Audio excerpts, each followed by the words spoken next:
نحمده ونصلي ونسلم على رسوله الكريم اما بعد فاعوذ بالله من الشیطان الرجیم بسم اللہ الرحمن الرحیم ان اللہ وملائکتہ یصلون علی النبی یا ایھا الذین آمنوا صلوا علیہ وسلموا تسلیما. پڑھیے صلاۃ و سلام علی رسول اللہ وعلی آلہ واصحابہ یا حبیب اللہ. السلام علیکم یا سیدی یا نبی اللہ وعلی آلہ واصحابہ یا نور اللہ. مولانا صلی اللہ وسلم دائما ابدا علی حبیبک خیر خلق کلہم. سب سے اعلیٰ والا ہمارا نبی، دونوں عالم کا پیارا ہمارا نبی، خلق سے اولیاء، اولیاء سے رسول اور رسولوں سے اعلیٰ ہمارا نبی. اللہ تعالیٰ کا لاکھ لاکھ شکر ہے کہ اللہ تعالیٰ نے ہمیں اس محفل پاک میں حاضر ہونے کی سعادت نصیب فرمائی. اللہ تعالیٰ ہمارا بیٹھنا، ہمارا یہاں آنا، ہمارا نماز عشاء پڑھنا اور ذکر و اذکار سننا آپ کو قبول فرمائے. اللہ تعالیٰ کے حضور نبی کریم صلی اللہ علیہ وسلم سیاح لامکان، نازش ہر و جہاں حضرت محمد صلی اللہ علیہ وآلہ وسلم کی حدیث مبارک میں پیش کرنے لگا ہوں.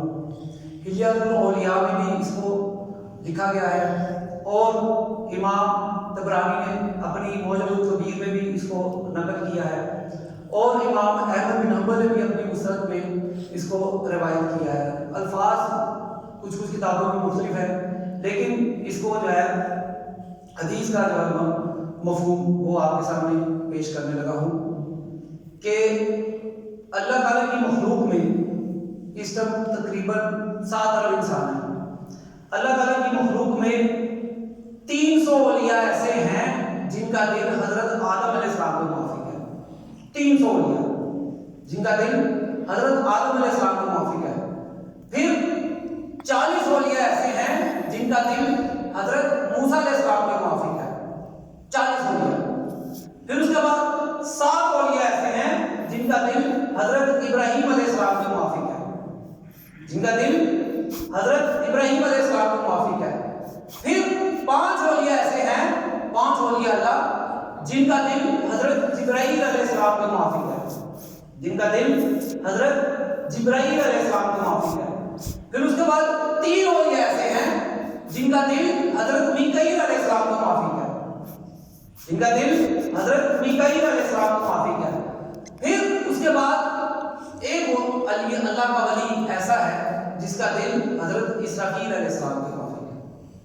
یعنی کہ 3 نبی اور 3 فرشتے جن کے دل جو 3 قسم کے اولیاء ہیں ان کے دل جو ہے وہ نبیوں کے موافق ہے اور 3 قسم کے جو اولیاء ہیں ان کا دل فرشتوں کے موافق ہے.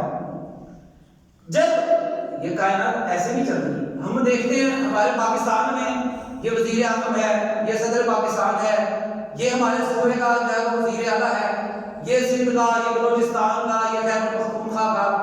یہ ہم دنیا میں نظام چلانے کے لیے تو ہم ان جو ہیں عہدے ان کے اوپر تو ہمارا یقین ہے کہ نہیں. کسی سے پوچھ لیں، آپ مسجد سے باہر جائیں پوچھیں وزیر اعظم ہے، کیوں نہیں ہے؟ وزیر اعظم جو ہے تو ملک کس میں چلے گا؟ ایسے ہی ہے نا. آپ کسی سے پوچھ لیں جی پنجاب کا وزیر اعظم کہیں جی ہے، لیکن اگر کسی سے پوچھ لیں کہ اولیاء اللہ ہے، دیکھیں کیسے ماتھوں پہ شکن آئیں گی، کیسے ماتھوں پہ شکن آئیں گی. دیکھیں دنیاوی نظام چلانے کے لیے تو آپ مان لیتے ہیں کہ صدر ہے، وزیر اعظم ہے، وزیر اعلیٰ ہے، چیف منسٹر ہے، ٹی پی او ہے، یہ ہے، آئی جی ہے، لیکن روحانی نظام چلانے کے لیے آپ یہ بات نہیں مانتے کہ اللہ نے کہ روحانی نظام چلانے کے لیے اولیاء اللہ اپنے ہر ٹائم میں ہر زمانے میں اللہ نے جو ہے وہ ان کو بحثت فرمائی ہے اور وہ موجود ہوتے ہیں. لیکن ادھر ہمارا یقین نہیں ہے. ہم جو ہے وہ کہتے ہیں کہ نہیں جی وزیر اعظم ہے، صدر ہے، بلکہ اشارے پہ چلے جائیں سامنے پولیس والا بھی ہے، وارڈن بھی ہے، لیکن اولیاء اللہ کیا ہوتے ہیں؟ اولیاء اللہ بس نماز پڑھیں، اللہ کا ذکر کریں اور اللہ سے دعا مانگیں، بس. اولیاء اللہ کیا ہوتے ہیں؟ معاذ اللہ. تو یہ جب اللہ کا ایک ولی اس دنیا سے رخصت فرما جاتا ہے اللہ تعالیٰ جو اس سے پہلے 3 اولیاء ہیں ان میں سے ایک ولی کو اس ایک ولی کی جگہ لا کے کھڑا کر دیتا ہے. پھر جب 3 اولیاء میں سے کسی ولی کا انتقال ہو جاتا ہے, دنیا سے وہ رخصت ہو جاتا ہے, تو اللہ تعالیٰ 5 میں سے 3 میں لے آتا ہے. پھر 5 میں کسی ولی کا انتقال ہوتا ہے تو اللہ تعالیٰ 7 میں سے اس ولی کو 5 میں لے آتا ہے. پھر جب 7 میں سے کسی ولی کا انتقال ہوتا ہے تو اللہ تعالیٰ 40 میں سے ایک ولی کو 7 میں لے آتا ہے, اس کی جگہ لا کے کھڑا کر دیتا ہے. جب 40 میں سے کسی ولی اللہ کا انتقال ہوتا ہے تو اللہ تعالیٰ 300 میں سے, جن کا دل حضرت آدم علیہ السلام کو موافق ہے, ان 300 میں سے اس 40 میں اللہ تعالیٰ لا کے اس کو کھڑا کر دیتا ہے, اس کی ریپلیسمنٹ کر دیتا ہے. اور پھر یہ ذرا سمجھنے کی بات ہے, جب 300 اولیاء میں سے کسی ولی کا انتقال ہوتا ہے تو اللہ تعالیٰ عام مومنین میں سے کسی بندے کو ولایت کا درجہ عطا کرتا ہے اور اس کو جو ہے وہ 300 ولیوں میں لا کے کھڑا کر دیتا ہے, اس کو 300 میں لا کے کھڑا کر دیتا ہے. پھر اسی طرح اللہ یہ اپنا نظام چلا رہا ہے. لیکن ہم کہتے ہیں نہیں جی اولیاء اللہ کیا کر سکتے ہیں, ہم کہتے ہیں سارے ہوتے ہیں, دنیا کی ساری چیزیں ہیں, لیکن اولیاء اللہ ان کو ہمارا یقین ڈاؤن ہو جاتا ہے. دیکھیں اللہ تعالیٰ میری بات ہو نا, میری بات ہو, آپ دیوار پر مار دیں, شواذ وسلم کی بات ہے, دیوار پر مار دیں, لیکن سیاہ مکان نازش ہر دو جہاں میرے آقا حضرت محمد صلی اللہ علیہ وآلہ وسلم فرماتے ہیں کہ جو لوگوں کو زندگیاں ملتی ہیں یہ بھی ولیوں کے صدقے ملتی ہیں, لوگوں کو زندگیاں ملتی ہیں یہ بھی ولیوں کے صدقے ملتی ہیں, لوگوں کو موت ملتی ہے یہ بھی ولیوں کے صدقے ملتی ہے, لوگوں کو بیٹے ملتے ہیں ولیوں کے صدقے ملتے ہیں, لوگوں کو بیٹیاں ملتی ہیں یہ بھی ولیوں کے صدقے ملتی ہیں, بارش کی رمجھم ہوتی ہے یہ بھی ولیوں کے صدقے ملتی ہے, صبح ہوتی ہے ولیوں کے صدقے ہوتی ہے, رات ہوتی ہے ولیوں کے صدقے ہوتی ہے. قیامت تک, جب تک قیامت ہے, قیامت تک ولی آتے رہیں گے اور جاتے رہیں گے. کوئی بندہ یہ نہیں کہہ سکتا کہ ولی کا وجود نہیں ہے. کیا مطلب ولی آتے رہیں گے, کیا مطلب آتے رہیں گے ولی؟ اگر ولی نہیں ہوں گے تو کائنات کیسے چلے گی, کائنات کیسے چلے گی؟ اللہ کی دیکھو, میں نے آپ کو کیا حوالہ بے شک آپ چیک کر کے جا کے دیکھ سکتے ہیں, میں نے آپ کو کتابوں کے حوالے دیے ہیں. حلیۃ الاولیاء میں یہ موجود ہے, امام احمد بن حنبل نے اپنی مسند میں اس کو روایت کیا ہے, امام جعفر طبرانی نے اپنی معجم الکبیر میں اس کو روایت کیا ہے. تو یہ ایک نظام ہے, اللہ تعالیٰ نے کائنات کا یہ نظام چلانا ہے تو اللہ تعالیٰ نے یہ ولیوں کا ایک نظام بنایا ہوا ہے.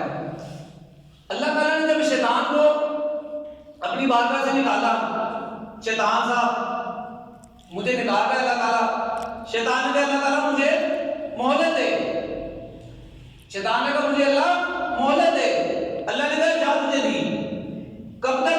الی یوم الدین تک, یعنی قیامت تک شیطان کو مہلت دی. ٹھیک ہے, اس کے بعد شیطان نے کہا اللہ تعالیٰ مجھے کچھ اختیارات بھی دے, اللہ تعالیٰ مجھے کچھ اختیارات بھی دے. اللہ تعالیٰ نے کہا جا, تجھے اختیارات بھی دیے, تجھے اختیارات بھی دیے. اللہ کے نبی صلی اللہ علیہ وآلہ وسلم فرماتے ہیں جس طرح تمہاری رگوں میں خون دوڑتا ہے, شیطانی وساوس بھی اسی طرح تمہاری رگوں میں دوڑتے ہیں. جس طرح تمہاری رگوں میں خون دوڑتا ہے اسی طرح شیطانی وساوس بھی تمہاری رگوں میں دوڑتے ہیں. جیسے آپ صلی اللہ علیہ وآلہ وسلم نے فرمایا کہ الجاسم علی قلبی ابن آدم, کہ الشیطان الجاسم علی قلبی ابن آدم, شیطان جو ہے وہ ابن آدم کے قلب کے ساتھ چمٹا رہتا ہے, شیطان ابن آدم کے قلب کے ساتھ چمٹا رہتا ہے. اور پھر فرمایا کہ شیطان انسان کی ناک پر آ کے بیٹھ جاتا ہے, انسان کی ناک پر آ کر بیٹھ جاتا ہے. فرمایا حضور وہ ناک پر کیوں آ کے بیٹھتا ہے؟ میرے آقا نے فرمایا وہ ناک پر اس لیے بیٹھتا ہے, وہ کہتا ہے میں ناک پر اس لیے بیٹھا ہوں جب اس کی موت واقع ہونے لگے, اس کا سانس اکھڑنے لگے تو میں اس کو سانس اکھڑتے اکھڑتے اس کو دنیا سے رخصت ہوتے ہوتے میں اس کو گمراہ اور کافر کر کے ماروں.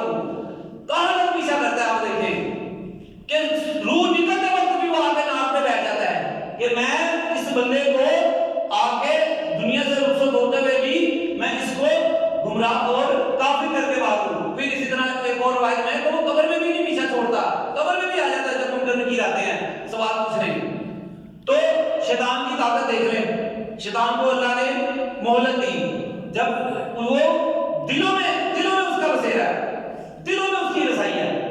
جیسے اب دیکھیں ہم کسی دفعہ کہ جی وہ گمراہ کرنے کی اس کی عادت ہے نا، ہم کہتے ہیں یار وہ آصف صاحب آپ وہ محفل پہ نہیں ہے، نماز پڑھنے نہیں ہے، آپ کسی سے کہتے ہیں اپنے دوست سے ملنے والے، وہ کہتے ہیں گھر سے نکلا تھا تو میں تو نماز پڑھنے، لیکن شیطان نے گمراہ کر دیا۔ گمراہ کیسے کر دیا؟ وہ سامنے آ کے تھوڑی کہتے نماز میں پڑھنے جا، بس وہ دل میں بس ان سے ڈالتا ہے کہ جو ہے نماز بھی پڑھنے جانا، آج یہ کام کر لوں، چلو یہ اپنے گاہک دیکھ لوں، چلو اپنے جو ہے وہ کسٹمر دیکھ لوں، کوئی یہ کام نپٹاؤ، چلو پڑھ لوں گا، ابھی پڑھ لوں گا، ابھی چلا جاؤں گا محفل میں۔ تو شیطان پیچھا نہیں چھوڑتا۔ تو دیکھیں شیطان کی طاقت اتنی ہے کہ شیطان آج تک زندہ ہے۔ کیسا ہے؟ آج تک زندہ ہے شیطان۔ شیطان نہیں مرا ابھی تک، اور نہ قیامت تک اس نے مرنا ہے۔ کیوں؟ اس کو مہلت دی ہے، اللہ نے مہلت دی ہے۔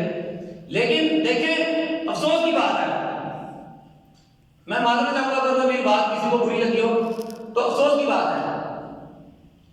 نعرہ تکبیر، نعرہ رسالت، نعرہ تحقیق،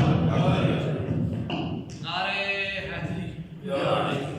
تو جب کسی سے کہیں کہ شیطان کی اتنی طاقت ہے کہ وہ آج تک زندہ ہے اور اس کے اختیارات اتنے ہیں کہ وہ جہاں چاہے جا سکتا ہے، جہاں چاہے جا سکتا ہے، کسی سے بھی کہیں وہ کہے گا بالکل جا سکتا ہے۔ ہم کہیں شیطان کی اتنی طاقت ہے وہ دلوں میں بسیرا کرتا ہے، دلوں میں اس کی یا وہ پکڑ ہے، سب کہیں گے بالکل پکڑ ہے۔ لیکن جب ہم کہیں کہ اللہ کے نبی ہر جگہ موجود ہیں، دیکھیں کیسے لڑنا شروع ہو جاتا ہے، کیسے لڑنا شروع ہو جاتا ہے کہ نہیں بھائی یہ کیا آپ نے بات کر دی۔ جب آپ دیکھیں افسوس کی بات ہے کہ اللہ کے دشمنوں کی طاقت کو تو مانتے ہیں، لیکن اللہ کے حبیب کی، اللہ کے محبوبوں کی، اللہ کے دوستوں کی طاقت کو نہیں مانتے۔ کیسے افسوس کی بات ہے کہ اللہ کے دشمن کی طاقت کو مانتے ہیں۔ دشمن ہے نا شیطان، اللہ کا دشمن ہے، کھلا دشمن ہے، مومنوں کا بھی بڑا دشمن ہے۔ تو اللہ کے دشمنوں کی طاقت مانتے ہیں لیکن اللہ کے محبوبوں کی طاقت نہیں مانتے۔ کتنا افسوس کی بات ہے، آپ حساب لگا لیں کہ جب ہم کہیں کہ اللہ کے نبی، اللہ کے محبوب، وجہ کائنات جو ہے وہ ہر جگہ موجود ہے، روحانی اعتبار سے اللہ کے محبوب پوری کائنات کو ایسے دیکھ رہے ہیں جیسے یہ اکیلی، تو سب کے پیٹوں میں درد اٹھ جائے گا جس کو سنائیں گے، ایسے رٹے شروع ہو جائیں گے، ایسے فتوے شروع ہو جائیں گے کہ جناب حقیقت ہے اسی۔ اگر کوئی شیطان شیطان ہر جگہ موجود ہے، جی جی بالکل شیطان ہر جگہ موجود ہے، اللہ کا محبوب ہر جگہ موجود نہیں، معاذ اللہ، کیسی گل ہے؟ حالانکہ حدیث ہے، مستند حدیث ہے کہ اللہ تعالیٰ کا حبیب پوری کائنات کو ایسے دیکھ رہا ہے جیسے یہ ہتھیلی۔ تو آپ اندازہ لگائیں کہ جب شیطان کی طاقت کا یہ عالم ہے تو اللہ کے محبوب کی طاقت کا کیا عالم ہوگا؟ اللہ کے محبوب کی طاقت کا کیا عالم ہوگا؟ تو جب شیطان نے جب لوگوں کو بہکانا شروع کیا تو لوگوں نے کہا اللہ تعالیٰ، سوال ہوا اللہ تعالیٰ یہ شیطان لوگوں کو گمراہ کرتا رہے گا، شیطان لوگوں کو گمراہ کرتا رہے گا، تو نے اس کا کوئی بندوبست نہیں کیا؟ رب کریم سے سوال کہ یا اللہ تو نے اس کا کوئی بندوبست نہیں کیا؟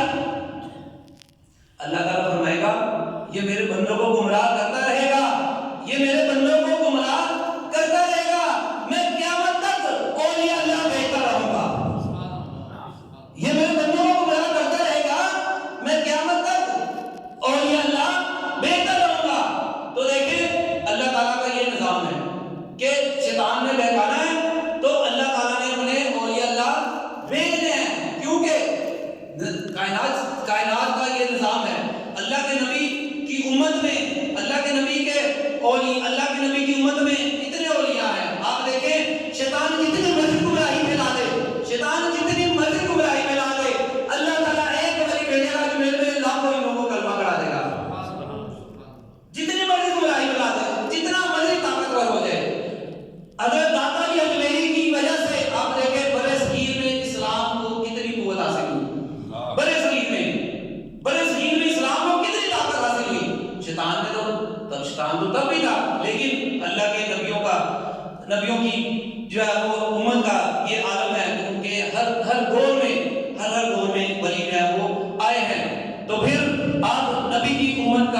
امت کے اولیاء کا یہ عالم ہے کہ ایک ایک بندہ لاکھوں لوگوں کی ہدایت کا جو ہے وہ ذریعہ بنا، ایک ایک بندہ. جیسے آپ دیکھیں امام جو ہے وہ امام جعفر صادق سے لے کر امام ابو حنیفہ تک، اور پھر امام ابو حنیفہ سے جنید بغدادی سے سری سکتی سے حضرت معروف ترکی سے سب سے بڑھ کر غوث اعظم محبوب سبحانی شیخ عبد القادر جیلانی جو ہے وہ آئے اس دنیا میں. شیخ عبد القادر جیلانی اس دنیا میں آئے تو انہوں نے لوگوں کو بہت فائدہ دیا، انہوں نے اسلام کو بہت فائدہ دیا، انہوں نے لوگوں کو بہت نفع دیا، انہوں نے اسلام کا بہت کام کیا. تو پھر دیکھیں اللہ تعالیٰ کے نبی کی امت میں کیسے کیسے اولیاء ہے. غوث اعظم رضی اللہ تعالیٰ عنہ، ٹھیک ہے، نبی ولیوں کے سردار غوث اعظم. حضرت غوث اعظم کی بات میں ابھی آگے چل کے کرتا ہوں.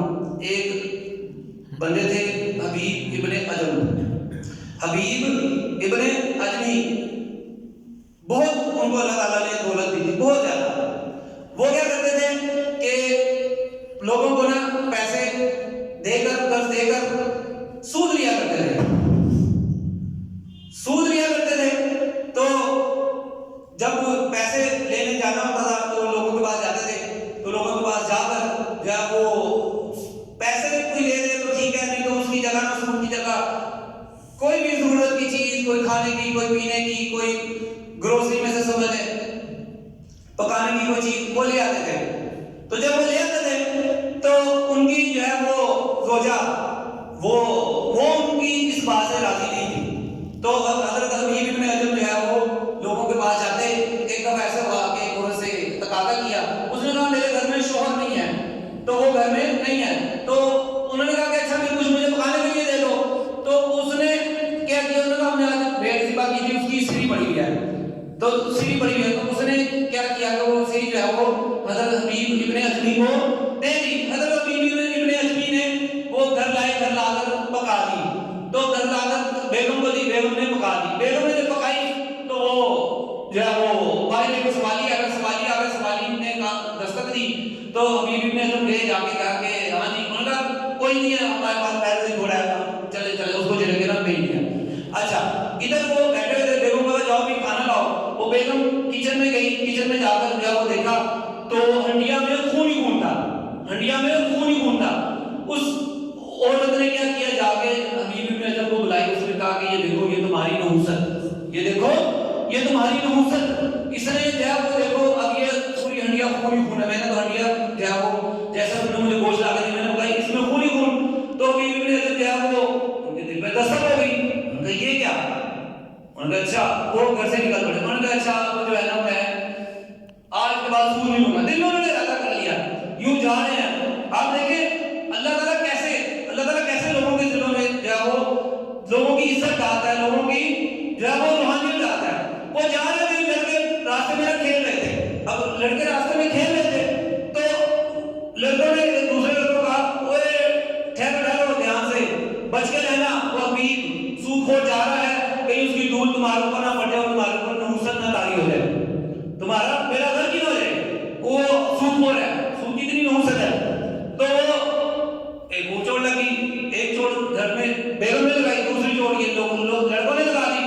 اچھا وہ جو ہے وہ پھر انہوں نے پہلے لینے جانا تھا اصل رقم، اب دل میں رہا کر دیا اصل رقم بھی نہیں لوں گا. وہ گئے امام حسن بصری کے پاس. ان سے فرمایا کہ امام صاحب میری نا توبہ کروائیے. تو انہوں نے جب وہ ان کی توبہ کروا دی، اسی طرح واپس آ رہے. دیکھیں وہی لڑکے، وہی بچے، وہی مٹی، وہی جگہ. اب وہ توبہ کر کے آ رہے ہیں، گھر واپس جا رہے ہیں کہ چلو میں اپنی بیگم کو جا کے کہتا ہوں کہ میں نے توبہ کر لی ہے. یوں گھر جا رہے ہیں، لڑکے کہتے اور ٹھہرو دوسرے لوگ، اور ٹھہرو. اب لڑکے کہتے کیا ہوا؟ اور ٹھہرو اپنے قدم وہی روک لو، کہیں تمہارے قدموں سے مٹی پھوڑ کر حبیب ابن اجمی پر پڑ نہ جائے اور تم لوگ گنہگار نہ ہو جاؤ. کہیں وہی کچھ ٹائم پہلے وہ کہہ رہے تھے کہ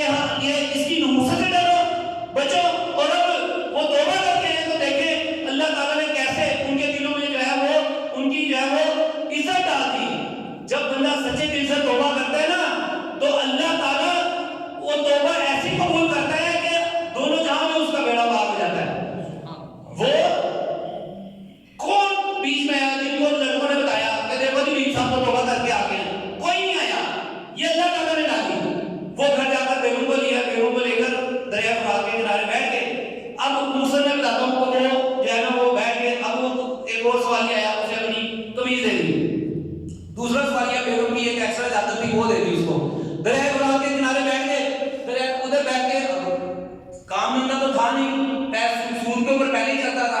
اب وہ بیٹھ کے اب وہ بیگم نے کہا کھانے کے لیے لاؤ, وہ کہ اچھا میں جاتا ہوں کوئی فیکٹری دیکھتا ہوں. وہ 2 دن 4 دن گئے نہیں ملے. پھر جب وہ ایک دن ان کا اچھا میں کام مل گیا, میں آج کام پہ جا رہا ہوں. اب وہ تو بیگم کو دلاسا دے کر کے واپس ہے, تو بیگم نے جو ہے وہ ہنڈیاں بنی ہوئی ہے, دسترخوان سجا ہوا ہے, اور یوں جو ہے وہ طرح طرح کے کھانے نواب سامنے پڑے ہوئے ہیں. وہ بیگم سے پوچھتی یہ کہاں سے کھانا آ گیا؟